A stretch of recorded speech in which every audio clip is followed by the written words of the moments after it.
ओम साई राम। आप सभी भक्तों को नाम स्मरण। आज हम साईं बाबा के नाम स्मरण का वर्णन करेंगे कि ईश्वर के नाम में कितनी बड़ी शक्ति होती है। जैसे कि ईश्वर व ईश्वर का नाम दोनों अलग नहीं है, बल्कि एक ही होते हैं। नाम में जो शक्ति होती है ना, वह ईश्वर की वजह से ही होती है। जैसे अगर हम किसी राक्षस या आम व्यक्ति का नाम लेंगे तो उससे हमारे जीवन में कोई प्रभाव नहीं होगा। जैसे हे प्रभु, आपके नाम के अलावा आपकी असाधारण शक्ति और अन्य किसी वस्तु की मेरे लिए क्या उपयोगिता है। आपके नाम की शक्ति ही हमारे लिए पर्याप्त है। जैसे आप सभी को पता है कि द्रौपदी, गजेंद्र और अजामिल की रक्षा करने के लिए केवल ईश्वर का नाम ही पर्याप्त था। उनकी रक्षा के लिए भगवान को स्वयं प्रकट नहीं होना पड़ा, बल्कि उन्होंने अपने संकट के समय भगवान का सिर्फ नाम ही पुकारा है और तुरंत उनकी रक्षा हुई है। हमें अपने पापों से मुक्ति के लिए मनुष्य को ईश्वर का कीर्तन अर्थात ईश्वर के नाम, गुण और कर्म का निरंतर स्मरण करना चाहिए। हालांकि अजामिल बहुत बड़ा पापी था, वह एक कसाई था, उसे ईश्वर पर कोई विश्वास नहीं था, लेकिन मरने के समय केवल एक बार अपने पुत्र नारायण का नाम लेने से ही वह जीवन मरण के बंधन से मुक्त हो गया था।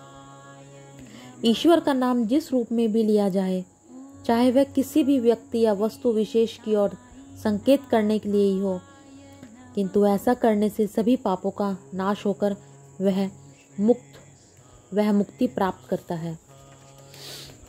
ईश्वर का नाम जपने से हमारे जो जन्म जन्मांतर के, जो पिछले जन्म के और इस जन्म के जो भी हमने पाप कर्म किए हैं, वो पाप नष्ट हो जाते हैं। जैसे कि भगवान श्री कृष्ण ने गीता में स्वयं कहा है, यज्ञ नाम जप यज्ञोस्मि, अर्थात सभी यज्ञों में जप यज्ञ मैं ही हूँ। ईश्वर के नाम जाप को ही संकीर्तन कहते हैं। ईश्वर का नाम जाप करने से ईश्वर के गुण व कर्म जप करने वालों के विचारों पर तुरंत प्रभाव पड़ता है।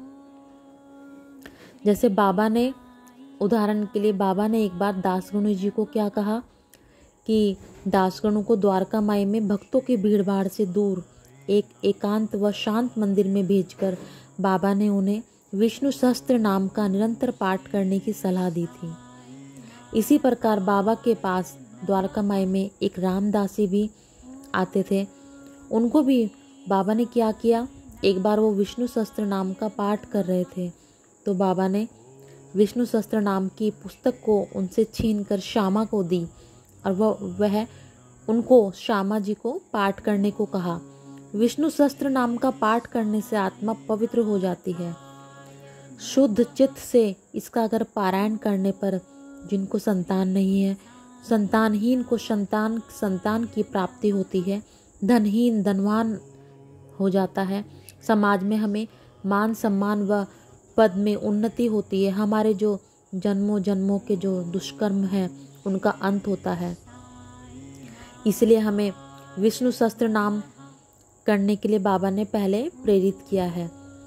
विष्णु सहस्त्र नाम का अगर हम पाठ नहीं करते हैं, क्योंकि उसमें हजारों नाम होते हैं, तो अगर किसी के पास इतना समय नहीं है तो वो क्या कर सकते हैं, एक जाप है जो विष्णु सहस्त्र नाम जी के 1000 नाम जितना ही प्रभावशाली है। जैसे श्री राम राम रमेति रमे रामे मनोरमे सहस्त्र नाम तातुल्य राम नाम वरानने। ये विष्णु सहस्त्र नाम जी के बराबर ही प्रभावशाली है और बहुत सिद्ध है ये मंत्र, तो आप इसको भी पढ़ सकते हैं।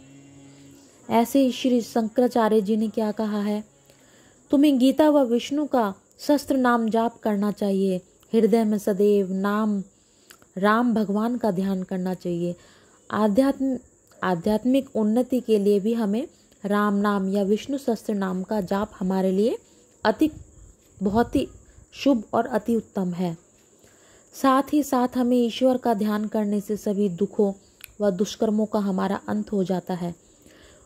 तो बाबा भी भक्तों को सहस्त्र नाम या राम नाम जाप करने की सलाह देते थे। एक उदाहरण और मैं आपको बताती हूँ। श्रीमती GS खारपाड़े जी, जो बाबा के उस समय पर आती थी बाबा से मिलने द्वारका माई में, तो उन्होंने क्या, बाबा के श्री चरणों की वह मालिश कर रही थी, तो बाबा ने उन्हें सदा राजा राम नाम जपने के लिए कहा। बाबा ने आशीर्वाद देते हुए उन्हें कहा कि अगर तुम ऐसा करोगी तो तुम्हारा जीवन सफल हो जाएगा, तुम्हें सुख शांति व परम आनंद की प्राप्ति होगी। ऐसे ही बाबा ने एक NR सहस्त्रबुद्धे जी को राम नाम जाप करने को कहा था। कहा कि तुम इसी को जारी रखिए, और एक MW प्रधान जी से उन्हें भी 13 अक्षरों का महामंत्र दिया। वो 13 अक्षरों का जो महामंत्र दिया था वो था श्री राम जय जय राम का निरंतर जाप करो, तुम्हें इससे बहुत लाभ होगा। तो इसलिए आप भी, अगर आपके पास बाबा की पूजा अर्चना करने के लिए समय नहीं है, आप कहीं भी मानसिक जाप कीजिए, बाबा का नाम जाप कीजिए। सिर्फ साईं साईं साईं करने से ही आपके दुखों का अंत होगा।